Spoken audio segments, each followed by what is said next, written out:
Hello students. Date है आज 19 जुलाई 2025। Start करते हैं आज के न्यूज़ डेली और करंट अफेयर एनालिसिस को। यहाँ पे सबसे पहले न्यूज़ आती है नेशनल न्यूज़ में रिलेटेड टू इलेक्शन। तो एक एजेंसी एक एक एनजीओ जिसका नाम है एसोसिएशन फॉर डेमोक्रेटिक रिफॉर्म्स, जो इलेक्शन रिलेटेड मैटर्स पे रिसर्च करती है और उसके रिलेटेड कोई भी डाटा पॉइंट्स इकट्ठा करती है। उस एजेंसी के हिसाब से जो अनरिकॉग्नाइज्ड पॉलिटिकल पार्टीज हैं, उनकी जो इनकम है 2022-2023 में, उसमें 223% का स्पाइक देखने के लिए मिला है इनकम में। तो जो डिक्लेयर्ड इनकम है रजिस्टर्ड अनरिकॉग्नाइज्ड पॉलिटिकल पार्टीज का, इसमें 2022-23 में जस्ट इलेक्शन के एक साल पहले 223% स्पाइक देखने के लिए मिला है। और इनमें से 73% से ज़्यादा पार्टीज जो हैं, ये अपने फाइनेंशियल रिकॉर्ड्स को उन्होंने पब्लिकली डिस्क्लोज नहीं किया। मतलब मीनिंग यहाँ पे ट्रांसपेरेंसी का, इलेक्शन फाइनेंसिंग में ट्रांसपेरेंसी का बहुत ज़्यादा लैक है। वो मनी कहाँ से आ रही है, कहाँ जा रही है, इस चीज़ का पब्लिक डिस्क्लोजर नहीं होने से वहाँ पे इलेक्शन की प्रोसेस जो है वो बहुत ज़्यादा इफेक्ट होती है। आपके लिए एक होमवर्क मैं दे रहा हूँ यहाँ पे कि रिकॉग्नाइज्ड और अनरिकॉग्नाइज्ड पॉलिटिकल पार्टीज में क्या डिफरेंस होता है, ये आपको मुझे देख के बताना है। This is very important from the perspective of prelims. Prelims में इस पे क्वेश्चन बनता है बहुत अच्छा। तो अनरिकॉग्नाइज्ड पॉलिटिकल पार्टीज किसको बोलते हैं, यहाँ पे इस न्यूज़ को जानना बहुत ज़रूरी है। और साथ साथ में ये डाटा जो है, ये आपको आने वाले 2 साल तक मीन्स की आंसर राइटिंग में काम आएगा। उसके बाद आते हैं सेकंड न्यूज़ पे। This is related to health care. तो यहाँ पे Indian Council of Medical Research ICMR जो है, इनके हिसाब से हर 4 में से एक मैरिड कपल जो है इंडिया में, ये ओबीस है। तो यहाँ पे ये अपने ही तरह की पहली स्टडी है आईसीएमआर की, जिसमें इंडिविजुअल की जगह कपल लेवल पे देखा गया है कि कपल लेवल पे, मैरिड कपल के लेवल पे ओबेसिटी कितनी है। ऐसा इसलिए क्योंकि आईसीएमआर का कहना है कि हमको मैरिड कपल्स की ओबेसिटी कितनी ज़्यादा है, मतलब कपल्स में दोनों दोनों जो पर्सन्स हैं, उनको ओबेसिटी है कि नहीं, ये देखने से ये समझने में हेल्प मिलेगी कि वहाँ पे जो उनकी हैबिट्स हैं वो कितनी शेयर्ड हैं। जनरली आईसीएमआर का ये कहना है, इस स्टडी के थ्रू आईसीएमआर ये बताना चाहता है कि जो मैरिड कपल्स होते हैं उसमें दोनों पार्टनर्स जो हैं सिमिलर टाइप की हैबिट्स फॉलो करते हैं, और इसी कारण से दोनों पार्टनर्स में हमको ओबेसिटी देखने के लिए मिलती है। तो अगर हमको उस चीज़ को ठीक करना है, ओबेसिटी से डील करना है, उसको कम करना है, तो उस केस में हमको कपल को एज अ यूनिट बनाना चाहिए, टारगेट बनाना चाहिए अवेयरनेस के लिए, एजुकेशन के लिए, रेदर देन एन इंडिविजुअल। तो यहाँ पे फाइंडिंग्स के हिसाब से जो रिचेस्ट वेल्थ वाले जो पॉपुलेशन है, उसमें से 47%, around half of the couples जो हैं, ये ओबेसिटी या ओवरवेट हैं। जबकि पुअरेस्ट क्विंटील जो है, जो सबसे गरीब पॉइंट परसेंटेज है, सबसे गरीब पॉपुलेशन का लोएस्ट 10% है, उसकी 10% कपल में ही हमको ओबेसिटी देखने के लिए मिलती है। तो यहाँ पे आईसीएमआर बोलता है कि ये जो अर्बन कपल होते हैं, रूरल कपल के कंपैरिजन में इनमें ओबेसिटी ज़्यादा देखने के लिए मिलती है। इसके अलावा यूनिफॉर्म हैबिट्स या सिमिलर टाइप के हैबिट्स दोनों पार्टनर में 4.3 टाइम्स ज़्यादा है as compare in the wealthiest couple. मतलब वेल्दीएस्ट कपल में जो दोनों पार्टनर्स हैं, उनमें यूनिफॉर्म सिमिलर टाइप के हैबिट्स ज़्यादा देखने के लिए मिलती है एज़ कम्पेयर टू पुअरेस्ट, और इसलिए इनमें हमको ओबेसिटी भी ज़्यादा देखने के लिए मिलती है। ये जो सर्वे था, ये सर्वे कितने मैरिड कपल्स पे किया गया है? 52,000, अराउंड 52,000 मैरिड कपल्स पे किया गया है। मतलब ये सर्वे का डाटा यहाँ पे national family health survey 5 NFHS 5 के डाटा से 52,000 मैरिड कपल्स का डाटा उठा के ये स्टडी की गई है, जिसके कारण ये मैरिड कपल्स में one of the largest study in country की तरह इमर्ज हुई है। और इसका जो डाटा है, इसलिए और ज़्यादा एक्यूरेसी हमको पॉइंट करता है। तो यहाँ पे इनका ये कहना है कि ये स्टडी हमको आगे चल के ये डिसाइड करने में हेल्प करेगी कि हमको ओबेसिटी कंट्रोल करने में एक इंडिविजुअल पर्सन की तरफ जाना चाहिए या पार्टनर मैरिड कपल जो होते हैं उनकी तरफ जाना चाहिए।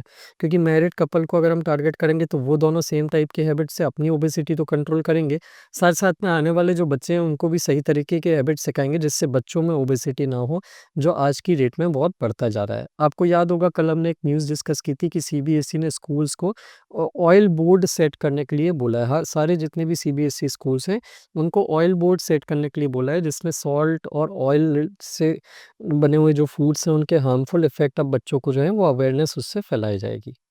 इसके बाद आते हैं world affairs, defence and security पे। आज इस सेक्शंस में काफ़ी ज़्यादा न्यूज़ है। इन जनरल आज न्यूज़ कम है क्योंकि वीकेंड्स का जो टाइम रहता है उस टाइम गवर्नमेंट वर्क जनरली बंद रहता है, क्लोज रहता है, तो वीकेंड्स पे न्यूज़ थोड़ी कम होती हैं। तो इस हिसाब से डिफेंस और सिक्योरिटी और वर्ल्ड अफेयर्स में थोड़ा ज़्यादा न्यूज़ हमको देखने के लिए मिलते हैं। फर्स्ट न्यूज़ जो है this is related to the Resistance Front या पहलगाम अटैक। तो पहलगाम अटैक में जिस ऑर्गेनाइजेशन ने अटैक क्लेम किया था that is the Resistance front, US ने उसको एक फॉरेन टेररिस्ट ऑर्गेनाइजेशन की तरह डिक्लेयर कर दिया है। ये इंडिया के लिए एक बहुत ही पॉजिटिव न्यूज़ है। तो ये जो द रेजिस्टेंट फ्रंट है ये अपने आप को लश्कर ए तैयबा नाम का एक टेररिस्ट ऑर्गेनाइजेशन है उससे अलाइन मानता है, और इसी ने ये पहलगाम अटैक जो हुआ था उसकी रिस्पॉन्सिबिलिटी क्लेम की थी। तो यूएस का ये जो डेजिग्नेशन है, यूएस अक्रॉस द वर्ल्ड कुछ ऑर्गेनाइजेशन को अगर वो यूएस के पॉइंट ऑफ व्यू से गलत एक्टिविटीज़ में, टेररिस्टिक एक्टिविटीज़ में इन्वॉल्व मिलता है तो उसको एक डेजिग्नेशन देती है that is foreign terrorist organisation and specially designated global terrorist. ये डेजिग्नेशन वहाँ पे प्रोवाइड करती है। अगर यूएस किसी ऑर्गेनाइजेशन को ये डेजिग्नेशन प्रोवाइड कर देती है तो अक्रॉस द वर्ल्ड कोई भी इंडिविजुअल इन ऑर्गेनाइजेशन को किसी भी टाइप का सपोर्ट प्रोवाइड कर रहा हो, चाहे मैन पावर का चाहे फाइनेंशियल, तो उस केस में वो उनको टेररिस्ट डिक्लेयर कर देती है और उनके ऊपर केस चलाती है। उनको इलीगल जो है वो माना जाता है, उसको एक क्राइम, क्रिमिनल एक्टिविटी मानी जाती है। दूसरी एक्टिविटी या दूसरा बेनिफिट क्या मिलेगा, जैसे एक तो यूएस के इस स्टेप से द रेजिस्टेंट फ्रंट की जो एक्टिविटी है वो बहुत ज़्यादा रिस्ट्रेन या रिस्ट्रिक्ट हो जाएगी। दूसरा, यूएन का एक डेजिग्नेशन होता है, यूएनएससी का एक डेजिग्नेशन होता है globally terrorist, globally designated terrorist organisation. तो यहाँ पे जब यूएस किसी ऑर्गेनाइजेशन को टेररिस्ट ऑर्गेनाइजेशन डिक्लेयर कर लेता है तो यूएनएससी में ग्लोबल टेररिस्ट ऑर्गेनाइजेशन का डेजिग्नेशन दिलवाना किसी ऑर्गेनाइजेशन को और ज़्यादा आसान हो जाता है। अगर एक बार द रेजिस्टेंट फ्रंट को यूएनएससी की तरफ से ग्लोबली डेजिग्नेटेड टेररिस्ट ऑर्गेनाइजेशन का डिक्लेरेशन हो जाएगा तो उस केस में इसके अक्रॉस द वर्ल्ड किसी भी टाइप की एक्टिविटी को रोकने में बहुत ज़्यादा हेल्प मिलेगी और ये ग्रुप अपने आप में लिमिटेड हो जाएगा। इसके बाद आते हैं नेक्स्ट न्यूज़ पे that is related to India and France. तो इंडिया एंड फ्रांस जो है वो एक टाई अप पे वर्क कर रहे हैं, एक कोलैबोरेशन पे वर्क कर रहे हैं, जिसमें वो आने वाले टाइम में इंडिया के लिए नेक्स्ट जनरेशन जेट इंजन बनाने के लिए मिलके काम करेंगे under a 61,000 crore rupees pact. तो यहाँ पे मिनिस्ट्री ऑफ डिफेंस ने ये रिकमेंड करा है कि इंडिया को फ्रांस के साथ पार्टनरशिप करके नेक्स्ट जनरेशन के फाइटर जेट इंजन बनाने चाहिए। अभी हम क्या है, जितने भी जेट इंजन्स यूज़ करते हैं, फाइटर जेट इंजन्स, वो मेनली फॉरेन ओरिजिनेशन के होते हैं, या तो वो रशिया से लिए होते हैं, या तो वो यूरोपियन कंट्रीज से फाइटर प्लेन्स खरीदे होते हैं, या तो यूएस से खरीदे होते हैं। What we want is to develop our own jet engine, fighter jet engine, ताकि आगे चल के हमारी इन कंट्रीज़ के ऊपर डिपेंडेंसी ना रहे और हम अपने खुद के फाइटर प्लेन बनाएँ।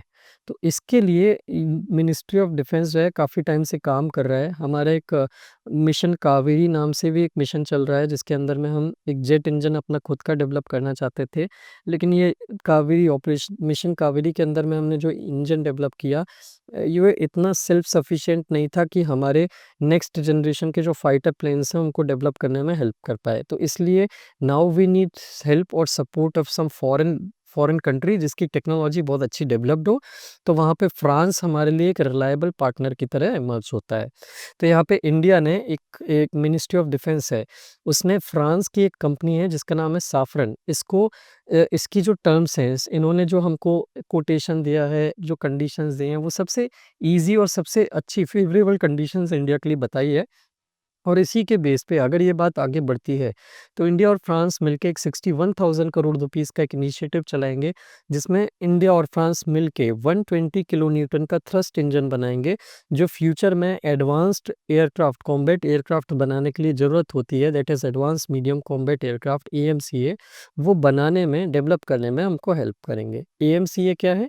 हम एक ऐसा fighter plane, fifth generation stealth fighter aircraft develop करने की कोशिश कर रहे हैं जिसके अंदर में ये हमारा खुद का प्लेन होगा, डेवलप किया हुआ हमारे ही इंजन से बना, और इसकी स्टील कैपेसिटी बहुत हाई होती है। मतलब ये फॉरेन कंट्रीज़ जो हैं इसको अपने रडार वगैरह में डिटेक्ट नहीं कर पाती जब हम अटैक करते हैं। तो अगर हम ये डेवलप कर लेते हैं advanced multi combat aircraft AMCA, तो उस केस में ये हम कुछ ऐसी कंट्रीज़ की लीग में आ जाएँगे जिनके अपने खुद के फिफ्थ जनरेशन फाइटर जेट्स जो हैं वो डेवलप्ड है, जैसे कि यूएस, चाइना, रशिया। तो इसके लिए हम फ्रांस से कोलैबोरेट करने की कोशिश कर रहे हैं। देन उसके बाद the next news is related to missile that is Prithvi and Agni missile. तो इंडिया ने अपने पृथ्वी 2 और अग्नि 1 बैलिस्टिक मिसाइल जो है, उसकी उड़ीसा में सक्सेसफुल टेस्टिंग कंप्लीट करी है अभी। यहाँ पे पृथ्वी 2 मिसाइल जो हमारी ये काफ़ी ओल्ड एज मिसाइल है, मतलब हमारी अराउंड 35 इयर्स ओल्ड ये मिसाइल है। ये इसको हमने टेस्ट किया है 30-35 मिसाइल ईयर्स पुरानी। इस मिसाइल को हमने टेस्ट किया है, इसकी रेंज 350 किलोमीटर है और ये 500 किलोग्राम्स तक का जो एक्सप्लोसिव मटेरियल है, चाहे न्यूक्लियर हो चाहे नॉन न्यूक्लियर है, इसको लेके अटैक कर सकता है। इसके अलावा अग्नि 1 मिसाइल का भी हमने टेस्टिंग किया है सक्सेसफुली, जिसकी रेंज 700 टू 900 किलोमीटर है और ये 100 केजी तक का वेट लेके अटैक कर सकता है। तो ये हमारे न्यूक्लियर डिटरेंस का एक बहुत बड़ा पार्ट है दोनों मिसाइल। ये हमारा एक प्रोग्राम है IGMDP, integrated guided missile development programme. इस प्रोजेक्ट के अंदर में ये 5 मिसाइल हमने डेवलप करी थी। आपको मुझे बताना है कमेंट सेक्शन में होमवर्क अनादर कि आईजीएमडीपी प्रोग्राम जो है, ये कौन से ईयर में इंडिया ने लॉन्च किया था अपने खुद का मिसाइल सिस्टम्स डेवलप करने के लिए। अब हालांकि पृथ्वी मिसाइल जो है ये आउटडेट हो रही है और इंडियन आर्मी जो है ये पृथ्वी मिसाइल को प्रलय मिसाइल से रिप्लेस करने के लिए काम कर रही है, जो थोड़ी ज़्यादा एडवांस है। तो it will take some time but we will replace it. So this completes our news of the day. आज के लिए इतनी ही न्यूज़ है। एक्चुअली जो मोस्ट इंपॉर्टेंट न्यूज़ थी, मैंने डिटेल में सर्च करने के बाद जो मुझे मिली थी, उनमें इतनी ही न्यूज़ हमारे लिए आज के लिए काम की थी।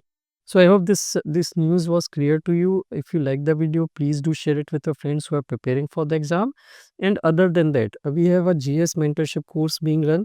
अगर आप इस mentorship course को sincerely रन करना चाहते हैं, जहाँ हम डिसिप्लिन से प्री मेंस इंटरव्यू सारी इन चीज़ों की बहुत ही अफोर्डेबल फीस पे सिस्टमेटिकली तैयारी करें, तो please do contact me on this number that is 8962291192। इस नंबर पे आप मुझे कॉन्टैक्ट कर सकते हैं। Thank you very much for watching the video.